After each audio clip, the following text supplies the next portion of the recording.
Tahu tentang Pak Hamid Pasuruan diceritani bapak kula. Bapak Nurian lami ngaji kalian Ki Hamid. Jadi dawuh beliau soleh zaman akhir repot hisape gede ya. Udah terkenal wali dongane mandi terus wong kepen sugih marani kiai, kepen wayah marani kiai, kepen jabat marani kiai. Terus ngekei dhuwit. Mari hisab tok mergo agama sudah dikonversi sebagai materi. Mulane beliau pernah menangis, aku soleh-soleh ku ngene golek ridane Allah kok dadi wong sowan ngekeki dhuwit, ngekeki gula terus sampean piye aku ning akhirat. Jadi jangan kira para wali itu senang ketika banyak mendapat apa? Penghormatan, karena takutnya kesalian ini terkonversi sebagai apa? Materi. Apalagi orang sekarang itu, kalau orang dulu tanya kan jelas ya, yas'alunaka madza yunfikun. Kalau uangnya banyak tanya, kula kekno sinten. Kalau ahli falak ya tanya yas'alunaka anil ahillah. Ketentuan tanggal penanggalan komaria itu gunane nopo ya Rasulullah. Kalau punya warisan ya tanya warisan. Jadi intinya semua yang ditanyakan itu urusan apa? Agama. Maka kata Imam Syekh Al-Ajuri seharusnya pertanyaan itu ya urusan agama dan yang harus diketahui ya urusan agama. Maka orang Islam yang harus diketahui ya urusan agama. Terus kalau mau istifadah kalian ke Zofur, memang di depan umum itu penting supaya tidak ada al-qila wal qol. Jadi ini kan diulang-ulang bihadrati ashabi. Ini dalam ilmu hadis itu penting sekali supaya ilmu itu mutawatir. Karena kalau sampai untuk ijazah ke orang tertentu, mau aku tok sih dijazah, itu biasanya malah dibodoni. Kayak bakul, sampai tok sing tak kayak diskon. Agar uang ya coba gitu. Mulanya nak kidilkon ijazah di depan umum berarti kondang. Ada khusus bahaya.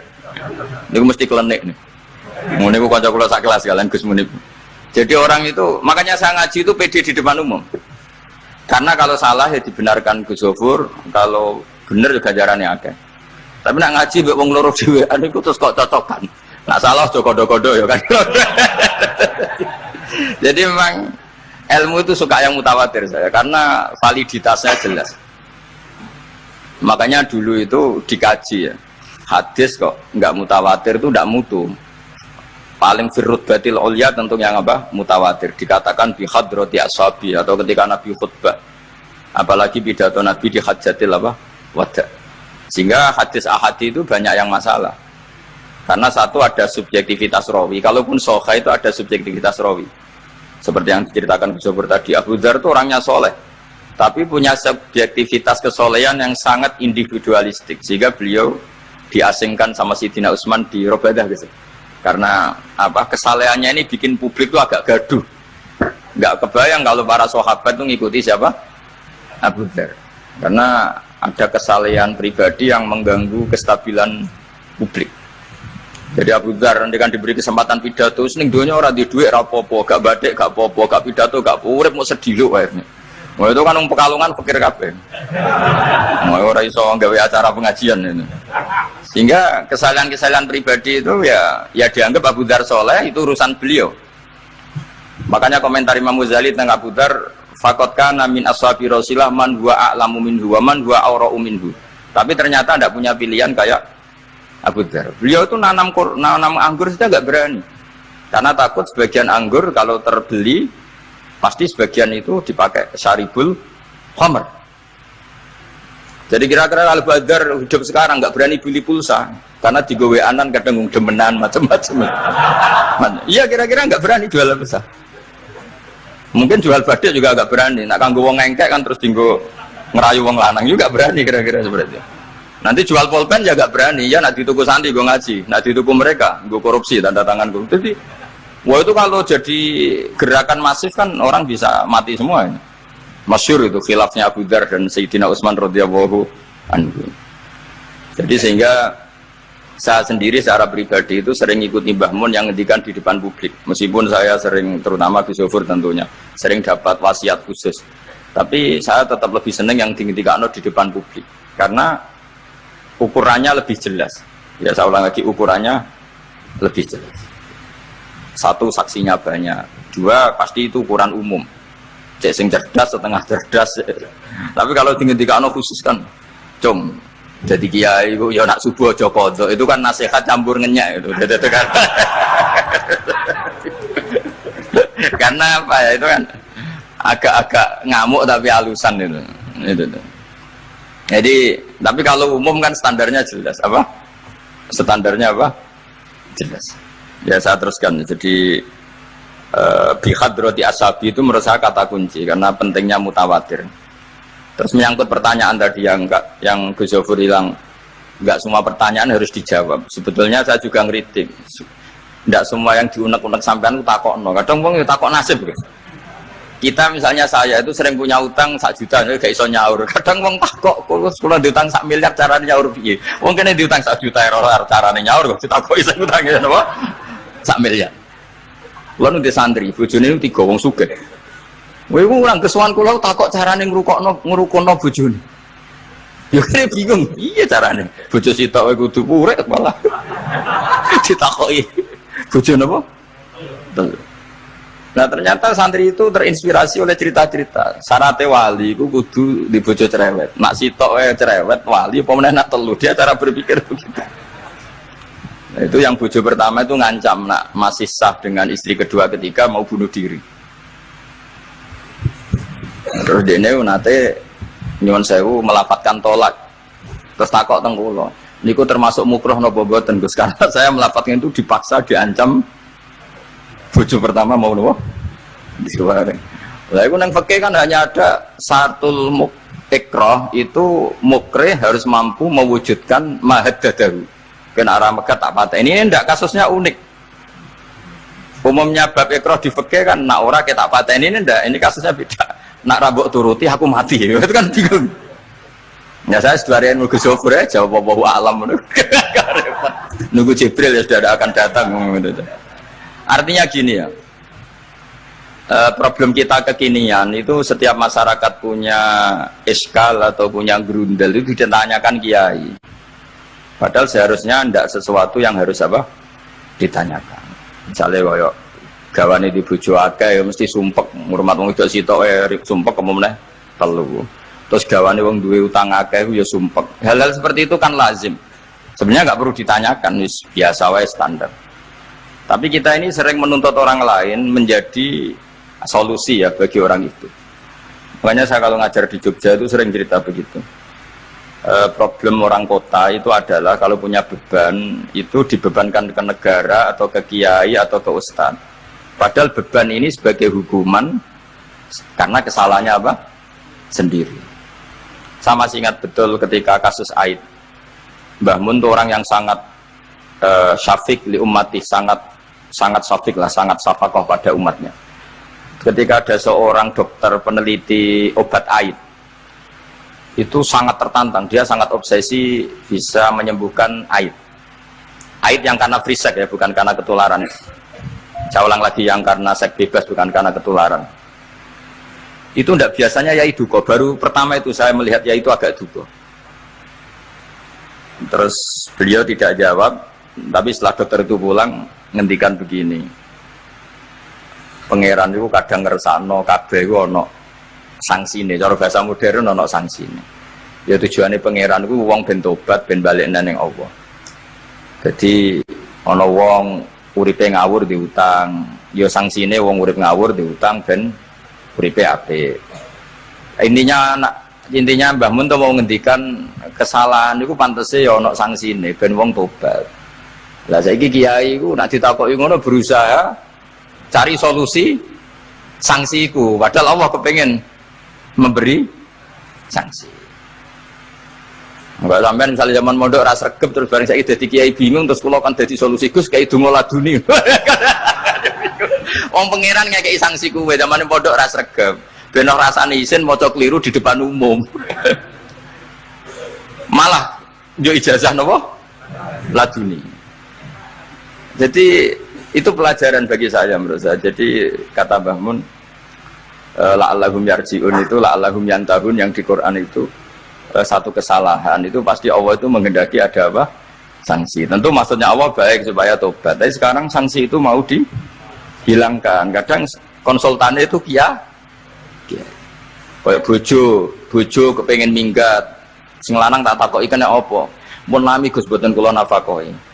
Ya aku yang mending normalnya aku minggat, aku terlambat bojomu kepen minggat saiki aku terlambat. Kudune wis wingi-wingi. Normalnya wong lanang ra tanggung jawab, mungkin sanksine bojone minggat. Itu kalau kiai ini ra perlu memberi napa? Solusi. Tak takoki lah minggate tek diteng-teng tuane. Berarti bojomu pinter. Wis ngerti sing lanang ra kena deloki melok wong tuane ya meniku. Jadi nah seperti itu menurut saya semua kiai itu harus kayak saya dalam bab itu. Tapi mereka nyari dongo, piye bojo iki ra dicukupi lah seneng. Terus golek akeh pengasih, golek jimat. Akhirnya bangun nanti cerita, sing kula paling tak kenang sih. Akhirnya kiai ini nganti lali ya. Ono melarat ijazah kiai. Berhubung kiai ini ku isin muni ra iso dijazahi duha mek donga. Kiai ini ku lali nak dhewe fakir. Akhirnya si yang minta ijazah ditimbali bangun. Rene tak ijazahi. Kowe yo ijazah duha mek sapa kiai iki. Lha kiai ku dhewe fakir, kok jalu ijazah. Jadi ijazah ya aku sing wis sukses dadi kiai sugih. Artinya apa? Bener ceritane Gus Zofur, gara-gara setiap pertanyaan niku memaksakan bisa jawab. Wis koyo kok ning pondok lho, wis karuan dene dhewe Joko Tuwa. Lho kok ngeke ijazah mahabbah. Dene pondok ganti Joko Tuwa. Itu di pondok mana-mana Gus, itu ada ijazah laduni. Padahal sing ijazah iku ya tau ra munggah. Sekolah iku ora tau munggah. Ngono dicalon ijazah laduni ya. Coba di pondok-pondok beredar gak ijazah ketemu Nabi Khidir? Beredar. Padahal yang ijazah juga gak pernah. Nah itu karena yang diceritakan Gus tadi, memaksakan bisa. Jadi karuan dekne dhewe ra iso ya santai wae. Nah, aku pengen ngipi ketemu Rasulullah itu beredar gak ijazah itu? Mungkin Pak Del kan yang pernah mengijazahkan itu. Tapi ya ora tahu. Sampe tahu ijazah niku Pak Zakaria. Oh, jadi apa? Ijazah terus ya. Karena Jubir Torekoh nih. Jadi intinya kalau tidak bisa ya bilang saja tidak bisa. Sampai apa jangan kita lupa tadi ya. Sampai lupa daratan tadi karena problem negara kita termasuk itu. Semua intelektual, semua pakar kalau ditanya problem negara itu semuanya jawab. Maksudnya kan gaduh. Semuanya punya rumus, semuanya punya versi. Makanya gaduh. Misalnya pemerataan Indonesia rumusnya gimana? Yang satu bilang, wah ibu kotanya dipindah. Yang satu bilang, enggak harus ada sentralisasi di Jawa supaya ada kualitas A, ada kampus terbaik, ulama terbaik. Kalau diratakan nanti kemampuannya rata itu justru enggak bagus. Yang ketiga enggak, wah kualitas demokrasinya dijaga. Yang satu enggak, demokrasi tanpa ekonomi enggak bisa. Nah, saya ada santri, ya seduanya rasa pikir, besok mati, ben. Nah itu kan karena memaksakan jawab, akhirnya ada kegaduhan tadi. Semuanya paling benar itu soalnya takoi, semuanya wawahu. Alam senajan to sing takok muni wis suwe bah. Gak masalah itu penting. Ya saya teruskan. Wa amal imanu fawajibun ala kulli muslimin ayyumina billahi azza wa jalla wa bi jami'i malaikati wa bi jami'i kutubihi. Allati rupane kutub anzal hawa ala rusuli wa bi jami ambiyai wa bil mauti wa bil ba'si min ba'dil mauti wa bil jannati wan nar wa bimalan kelan perkara jaat bihi bala taru biro hadis utawa biro riwayat fi ahaditsa ing dalem biro hadis ukhara kang liya-liya mislu ayumina bisirat lawan timbangan wal kelawan rot apa wat naki ngono manani wat jembatan wal mizan wal khaut wasyafa'ah wa bi adzabil qabri lan termasuk ini sing khasi ahli sunnah wa bi kaumin dan iman kelan anane kaum yukhrajuna kang dentokno sapa kaum minan nari saking neraka. Ini yang mulai khasnya ahli sunnah wal jamaah aswaja kita harus iman kalau nanti itu ada keluarga. Saya tahu persis tag ini ada di Sahih Muslim ketika zaman tabi'in yang masih ada sahabat banyak. Sebetulnya bukan zaman tabi'in banget karena zaman itu masih banyak apa? Sahabat. Itu mereka cara berpikir sudah semua ahlun nar itu redaksi di Quran tuh khalidina fiha. Sehingga zaman tabi'in sudah banyak yang berpikir enggak ada kemungkinan orang sing yukhrajuna minan nar. Sehingga terus ada kafilah itu ada delegasi, ayo kita ke Madinah, semoga kita ketemu sebagian ashabu Rasulillah.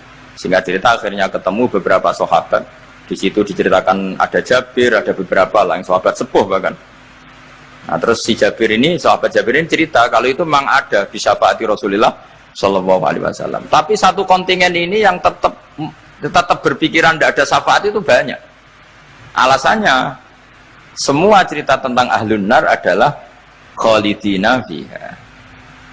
Ketika Jabir masih hidup itu biasa tempat terjadi debat. Loh itu yang khalidina fiha itu amma ahlun nar alladzina hum ahluha. Memang dia berhabitat neraka, memang alamatnya neraka. Kalau orang mukmin atau orang muslim itu tidak punya alamat neraka, cuma dia singgah. Yang cari pengalaman apa tidak tahu, pokoknya dia itu singgah. Nah itu kan sehingga ini menjadi khas. Meskipun khas ini iskal, kita akan iskal karena itu di Quran tidak ada.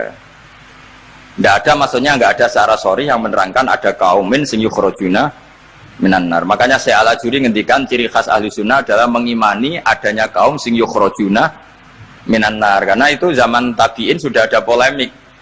Tapi tentu kita yang mengimani itu. Tapi kalau ada yang tanya di semua Quran kalau masuk neraka itu khalidina fiha itu dijawab apa? Amma ahlun nar alladzina hum ahluha. Memang dia spesifik ahli neraka, memang dia berpenduduk neraka. Alamatnya neraka, KTP-nya neraka, kakaknya neraka. Kalau kita ini ndak, KTP kita surga, mbah-mbah kita ahli surga. Karena alamat kita sebenarnya kan surga. Nabi Adam itu kan surga alamat. Makanya saya ngaji di mana-mana itu betapa baiknya agama ini. Karena kunci surga kita sudah dikasih tahu miftahul jannah. Sementara kita tidak tahu kuncinya neraka. Jadi kena mlebu neraka kebangetan. Wong ora roh kuncine kok mlebu. Tapi jare kancaku, wah kalau pintune Gus langsung blus. Ini problemnya itu. Tapi nek sampean mlebu neraka kebangetan. Karena yang kita punya kuncinya itu surga, kita tidak punya kunci neraka. Ono sing dikunci neraka, betul tuh. Nah harusnya kita nggak bisa masuk neraka karena nggak punya kuncinya. Jadi kalau nak maca hadis miftahul jannah la ya itu syukur kalau cek apike Kanjeng Nabi, wong kunci kok didudono. Itu kan luar biasa. Jadi orang memahami hadis itu. Saya ini tahadduts nikmah, ini mau ada Gus Zofur, ini saya tasihkan.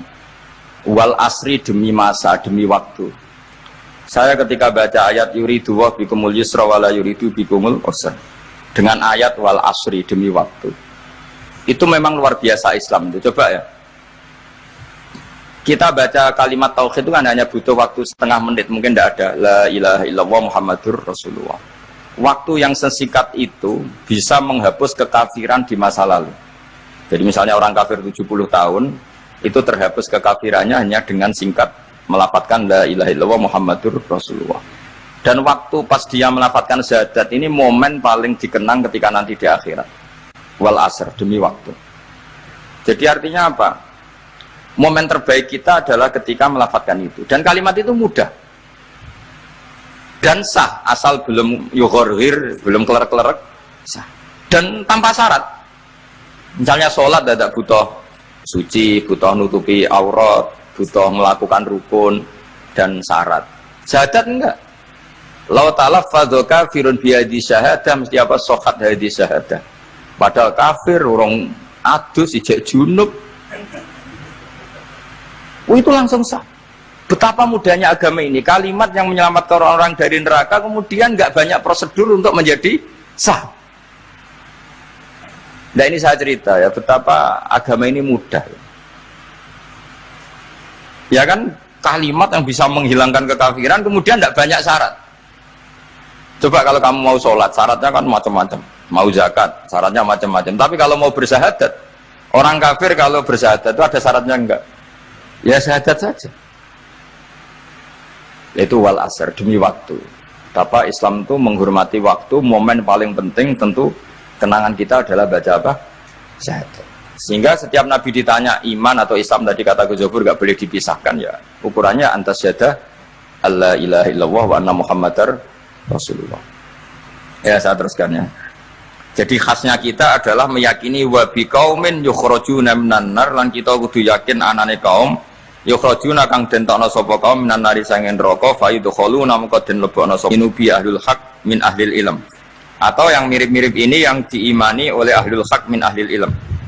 Wa hadubia ahlul ahwa wal bidah. Meskipun diingkari oleh ahlul ahwa wal bidah. Jadi satu keyakinan sing diyakini Imam Ghazali, ulama Azhar, ulama ahli sunnah, meskipun keyakinan itu ditolak oleh ahlul ahwa wal bidah wad dolalah. Miman sangking wong hadzaro kang medekno nak ing kita hum ing man sapa annabiyyu. Jadi bacanya mimman khadzarana humun nabiyyu. Mimman saking wong khadzara kang ngekeki peringatan medekno. Maksudnya Nabi mewarning kita, memperingatkan kita agar takut mereka. Mimman saking wong khadzara kang medekno nak kita hum sangka man sing dolalah wau sapa Nabi sallallahu alaihi wasallam wa khadzarana lan medekno nak kita hum ing anut man sing dolalah wau sapa sahabat para sahabat wa tabiun lan sing para anut lahum maring sahabat bi ihsanin wa ulamaul muslimin lan yang memberi perangan itu para ulama-ulama Islam. Ya, terus kita harus menghindari perilaku tertentu yang perilaku itu zaman Nabi sudah sangat diperingatkan. Misalnya yang masyhur itu Khawarij. Khawarij itu kelompok yang sangat soleh secara zahir. Yes, ibadahnya kata Rasulullah siamu laisa siamukum kasiyamihim wa qiyamukum kami qiyamihim. Jadi puasa kamu sahabat enggak sehebat puasanya orang Khawarij, ibadah kamu enggak sebanding ibadahnya Khawarij, tapi mereka sangat biadab. Ya murukuna minaddin murukasahmi minar ramiyah yaqra'unal Qur'an la yujawizu hana jiro. Dan di antara kesolehan yang berlebihan ini kata Nabi apa? Yuqatiluna ahlal Islam wala yuqatiluna ahlal ausan. Kalau dijak musuhi sesama Islam semangat, tapi dijak musuhi yang jelas salah enggak semangat. Ini kelompok sing haddarona humun nabiyyu, kelompok yang kita diperingatkan Nabi untuk sangat menghindari. Karena logikanya jelas ya. Orang yang kafir saja inginnya Nabi menjadi muslim dengan diajarkan syahadat. Tapi ini orang yang sudah muslim, seleranya Khawarij, dikeluarkan dari Islam. Tahlilan kafir, unung kuburan kafir, nyekelake kafir.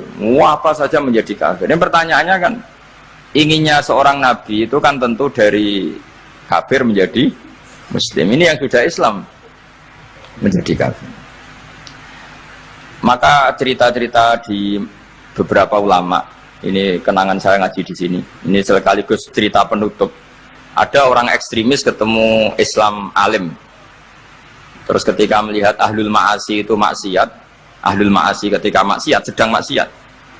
Sebaiknya orang-orang Islam seperti itu mau saya bunuh, mau saya bom. Ini yang cerita orang-orang alim ke saya. Terus kata si orang alim tadi, lau annahum matu, kalau mereka benar-benar mati final maksiyah itu aina masiruhum, lalu mereka kemana? Si yang keras tadi bilang ilanar karena mereka mati final maksiyah. Terus jawabnya yang alim tadi, akan adzalika muradan Nabi, apa umat Islam mati kemudian min ahlin nar itu yang digadaki Nabi? Untungnya yang si ekstremis tadi agak alim. Ya enggak, Nabi inginnya umatnya itu ya mati tidak masuk neraka. Ya sudah, jangan bunuh sekarang, kasih kesempatan tobat. Untungnya si yang ekstrim ini termasuk min ahli ilm, dia nerima konsep itu, nerima. Itu jadi pelajaran dialog kealiman. Dan kita menjadi moderat bukan karena liberal atau sekuler. Memang kita baca hadis-hadis misalnya inna wuha yabsutu yadahu billail yatuba musiun nahar wa yabsutu yadahu bin nahar yatuba musiul lail. Allah yang Tuhan saja inginnya itu menunggu tobatnya mereka, bukan mengakhiri mereka dalam keadaan tidak tobat. Jadi ini supaya jadi paham, menjadi khas kita. Ya Allah yang Tuhan saja inginnya kan menunggu tobatnya mereka, bukan malah tobat itu kita hentikan ya dengan dibunuh ketika maksiat. Itu artinya kan kita tidak memberi kesempatan tobat. Sama sih ingat Mbah Mun sering cerita ke saya, aku corokon mileh, kata beliau, aku corokon mileh iku yo ora pati seneng ono terlalu tegas, terlalu mergo Allah wae ngekei kesempatan. Ya tadi, logikanya kan Allah saja, misalnya Allah Ta'ala selalu membuka tangannya di malam hari supaya yang tadi siang maksiat tobat di malam hari. Terus Allah membuka tangannya di siang hari supaya yang tadi malam maksiat tobat. Intinya Allah Ta'ala itu menunggu tobat, bukan menghentikan asbabit taubat. Sehingga tradisi guru-guru kita, ya utamanya Mbah Mun, itu sama siapa saja baik, bukan karena baik sama orang fasik, bukan, tapi implementasi dari menunggu tobatnya orang fasik. Dan tentu itu butuh tarbiyah, butuh syafaqah, butuh kasih sayang, butuh. Saya masih ingat ketika beliau baca kitab di karangannya Imam Syaroni itu, Tambihul Mukhtarin, itu diantara madzhab Imam Syaroni itu al-hikmah dolatul mu'min itu beliau juga menambahkan wal fasik dolatul mu'min. Bukan sekedar al-hikmah dolatul mu'min, tapi al-fasik juga dolatul mu'min. Karena ketika seorang mukmin fasik ini seperti barang yang hilang, dia tercerabut dari akarnya, yaitu akar keimanan dan keislaman. Maka kita-kita, kata Imam Syaroni, kita-kita sebagai orang soleh harus menemukan mereka atau mengambil mereka untuk kembali. Jadi ini komitmen kita sebagai murid Mbah Mun, sebagai murid Syekhina Al-Alamah Kiai Maimun, supaya orang itu terbiasa seperti sifatnya Allah. Itu kan diulang-ulang, takhallaku bi akhlaqillah. Padahal jelas di Quran, ya qul ya ibadiyalladzina asrafu ala anfusihim la taqnatu mir rahmatillah. Dan Allah masih memanggil wa anibu ila rabbikum, ayo kembali, ayo kembali. Kan enggak fair. Allah yang Tuhan saja, yang Al-Ghaniyul Mutlaq menyuruh mereka kembali. Kemudian kita mengusir mereka. Jadi lewat ngaji ini, ya itu tadi. Makanya kita iman wa biqaumin yukhrajuna minan nar. Artinya bahkan di akhirat yang notabene sudah ada amal, itu saja inginnya Allah sama orang Islam kaumun yukhrajuna minan nar, bukan malah diblesno gitu. Lah ya akhirat yang notabene sudah enggak ada amal, itu saja kaumen yang mukmin, apalagi tahu mondok, apalagi grup hima, itu tapi rasa moron rokok, di pulau pesene rasa moron rokok. Itu inginnya itu yukhrajuna minan nar. Makanya kalau baca hadis itu harus ada dzauq. Selain ilmu itu harus ada dzauq. Betapa syafaqatu Rasulullah sallallahu alaihi wasallam. Inginnya semuanya itu yadkhulunal jannah. Kalaupun ada yang masuk neraka, yang orang Islam tuh, tetap obsesi Rasulullah, cita-cita beliau adalah yukhrajuna minan nar. Makanya masyhur itu, wala sawfa yu'tika rabbuka fatardah. Jawab Nabi bi la ardo wa wakhidun min ummati finnar. Saya tidak akan ridho ya Allah, tidak akan puas wa wakhidun min ummati finnar. Satu dari umatku min ummatil ijabah minan nar. Makanya saya setuju dengan saya Al-Ajuri, kita sebagai ahli sunnah di antara khasnya apa? Iman adanya kaum sing yukhrajuna minan nar. Pun ya ngoten. Sampai wah akeh. Dibaca Arabnya saja ya. Nah, ini nurut apa Gus. Mimman khadzarona tadi siapa? An-Nabi. Mimman saking wong khadzaro kang ngekeki peringatan medekno nak kita hum ing sangka gerakane man mau sapa Nabi sallallahu alaihi wasallam. Saterusé terus wa ulama muslimin wa yu'minu bil qadar khairihi wa syarrihi wa yabra'u mimman lam yu'min bil qadar. Kita harus terbebas, maksudnya terbebas itu gak urusan sama orang yang tidak iman bil qadar khairihi wa syarrihi. Kama tabara kaya oleh lebaran sapa Ibnu Umar minhu mimman lam yu'min bil qadar. Wa qauluhu wa akhbirni 'anil ihsan qala anta abudahu ka annaka tarahu fa illam takun tarahu fa innahu yaraka fa'lam annaman satemene wong abada kang nyembah sapa man Allah azza wa jalla fa ya'lamu mongko ngerti sapa man annahu azza wa jalla mutali'un kundat sing ningali ala amalihi ing atase ngamali wong ya'lamu pirsa sapa wa ta'ala sirruhu ing rahasiane wong wa alaniyatahu lan alaniya wong sing ngamal sing jelas wa ya'lamu lan pirsa sapa wa ta'ala ma ing perkara tufi kang nyamarno sira min amalika saking amal sira wa malan perkara tubdihi kang ngetono sira ing amal wa malan perkara turidu kang ngarepno sira bi ilmika kan ilmu sira kowe ngarepno bi ilmika misale Allahu turidu am ghaira dadi maksude Allah ana ta kowe ngamal iku ngersakno Allah turidu am ghairahu dadi maksude Allah tahu amal kamu atau ilmu kamu. Apakah amal kamu, ilmu kamu untuk Allah? Allah turidu am ghairahu. Apakah kowe melakukan amal itu karena Allah apa enggak? Ya alamu pirsa sapa taala asirra wa akhfa. Ya alamu pirsa sapa taala khainatal ayuni ing mripat sing khianat. Wa amalan perkara tufi kang nyimpen apa suduru apa dodo. Ya alamu pirsa sapa taala ing perkara antum kang sira kabeh ku alihi ngatasé ma. Fahdaru mongko wedi sira kabeh ing Allah. Mesti wedi Allah dengan makna mendekat ke Allah.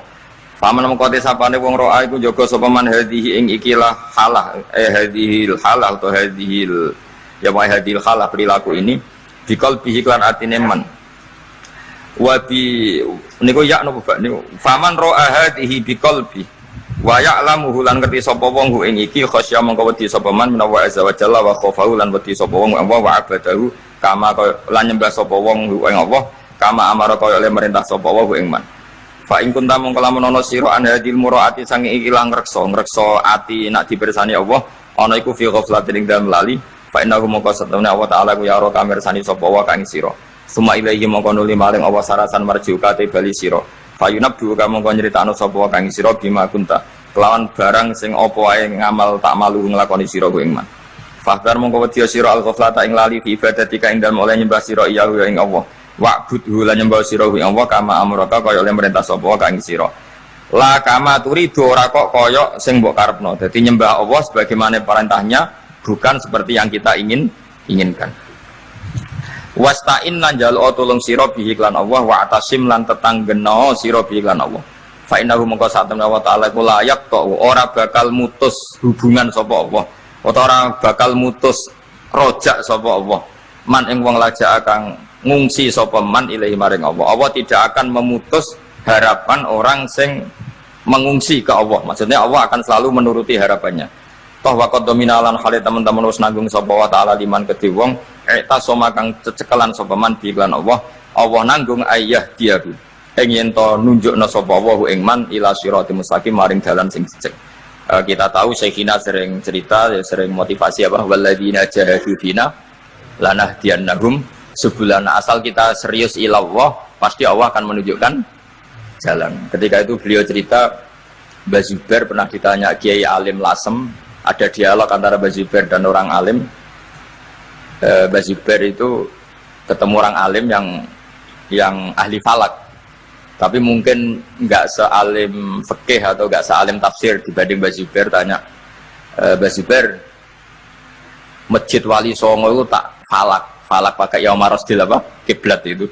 Kok kiblatnya ya kok bener kabeh. Padahal Wali Songo ora tau ngaji falak. Kira-kira kan enggak pernah sekolah MGS lah kira-kira gitu. Biasanya nak falak kan kosong. Niku mudi Gus Munib konco kira akhir pelajaran falak. Iya kabeh dilkon barang niku dilkon. Itu kan kira Wali Songo kan enggak tahu belajar napa? Kalau gua bayangin lah ya atau belajar mau masuk Wali Songo do isitin ala apa wamrur bil muri ala apa semua satu terus itu. Terus Mbah Zubair jawab Wali Songo iku mlebu ayat walladzina jahadu fina lanahdiyannahum subulana. Orang yang serius dakwah ilallah pasti ditunjukkan jalannya. Wali Songo meskipun gak nekuni falak orang arah lagi kiblat terus madhep ngetan madhep ngalor. Jadi dan terus beliau cerita, makanya dulu di Ampel itu ada sini Mbah Bolong itu bendera Sunan apa? Ampel dia itu ya goblok lah, kira-kira ya masuk kaidah zada khusyuan zada apalah seterusnya itu. Nah ketika dia sholat terus itu ada teman yang curiga, Mbah jenengan itu goblok raro kiblat amin sholat, jangan-jangan kiblatnya jenengan salah keliru. Ternyata wali ya tersinggung terus diotos tembok, terus dulu, oh itu lo Ka'bah, terus temboknya itu bolong. Jadi pelajaran bagi kita tersinggung nggak mengganggu kewalian karena tadi ketika digojol goblok ya ora trimo gitu. Makanya kalau ada orang tersinggung kan ya wali ini ala Mbah Bolong gitu. Cuotos itu terus melihat apa? Nah kalau ceritanya Mbah Mun itu keroh sebabnya Masjid Demak menorone itu rodok miring. Ya mereka sama ketika Wali Songo bikin Masjid Demak ada saja yang usil. Jangan-jangan kiblatnya salah. Dari cerita di Mbah Mun gitu. Mbah Mun jadi ceritani Mbah Baim mungkin. Sekali Joko kon nyenteng Masjid Demak, napa menarane. Nganti tok Ka'bah. Lah narike ke banter, mulane dhisik menara. Jadi dulu itu tidak pakai Yaumar Rasdil apa? Kiblat. Dari jam sekian matahari tepat di atas Ka'bah terus semua bayangan. Kenapa itu semua terjadi? Jawab Mbah Zubair seperti walladzina jahadu fina lanahdiyannahum subulana. Orang yang serius menekuni ngitmai agama ini, serius ya, serius ta'lim, serius macam-macam, mesti lanahdiyannahum subulana. Pasti saya tunjukkan beberapa jalan menuju saya. Jadi kira-kira wali ora bakal keweleh gaya kiblat madhep nyetan, meskipun ndak ahli falak, meskipun nggak pernah sekolah no. Yes. Adil kan semangat. Pak tahu ngebu ya pelajaran falak. Pak Zakaria, seneng falak ya. Nah era jenengan begitu Terus sekolah. Bisa Pak.